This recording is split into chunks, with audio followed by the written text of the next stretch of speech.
যদি আপনি লজিক্যালি ভাবেন, কাগজে কলমে আইনের দিক থেকে শেখ হাসিনা এখনো বাংলাদেশের প্রধানমন্ত্রী।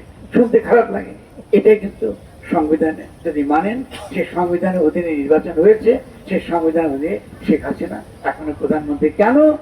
কারণ আগে আমাদেরকে বলেছিলেন, এটা আমি প্রেসিডেন্টকে বলছি, টুপ্পু সাহেবকে, আগে বলেছিলেন যে আপনার কাছে শেখ হাসিনার পদত্যাগপত্র আছে, যদি পদত্যাগপত্র দেখাতে পারতেন তবু আমরা বলতে পারতাম ঠিক আছে, একটা ভালো মন্দ এই সরকারের মধ্যে কিছুটা বৈধতা আছে যে প্রধানমন্ত্রী এটা কি করেছে, পদত্যাগ করেছেন, এবং ফলে আমাদের নির্বাচনের মাধ্যমে আমরা এরকম একটা অবস্থা আমরা গেছি। কিন্তু আপনি কি বলে, আপনি উপরেও নাই নিচেও নেই, আপনি আইনগতভাবে বৈধ নন, রাজনৈতিকভাবে বৈধ নন, এইরকম একটা সরকার। এটাকে নিয়ে আমাদের খুশি হওয়ার কোনো কারণ নেই।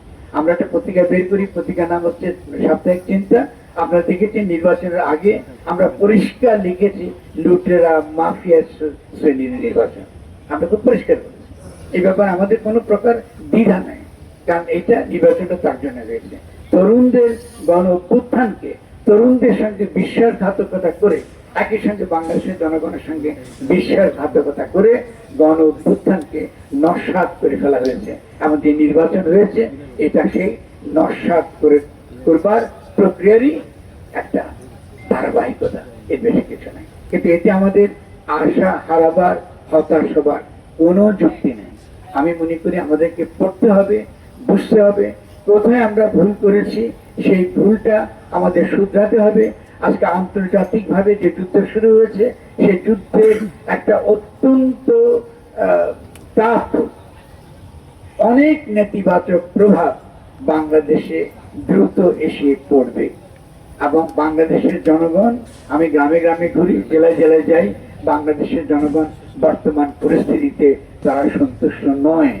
এবং একই সঙ্গে সঙ্গে দুর্ভাগ্যজনক যে তারা তরুণদের উপর তাদের এখনো আস্থা নাই, এটা দুর্ভাগ্যজনক।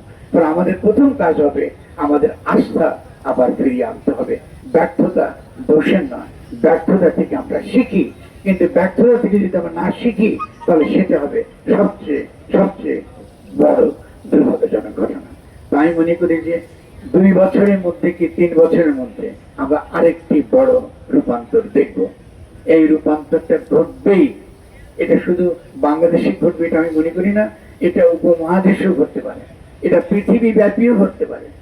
তাহলে সেই রূপান্তরের দিকে যেন আমরা নেতৃত্বে থাকতে পারি, আমাদের ভুল ত্রুটি নিজেদের মধ্যে আলাপ আলোচনা করে, আমার তিরস্কার সহ্য করা বা আমি কোথাও ভুল করলে আমাকে ধরিয়ে দেওয়া করা, তবে ঠিক বলেন নাই, অন্যায় সমালোচনা করছেন, আমি মনে করি এই আলোচনাগুলো আমাদের অবশ্যই আমাদের করতে হবে।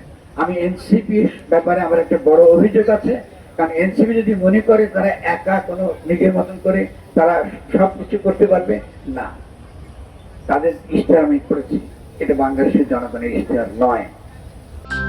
অগ্রযাত্রা প্রতিদিন নির্ভীক প্রত্যয়ে উজ্জীবিত।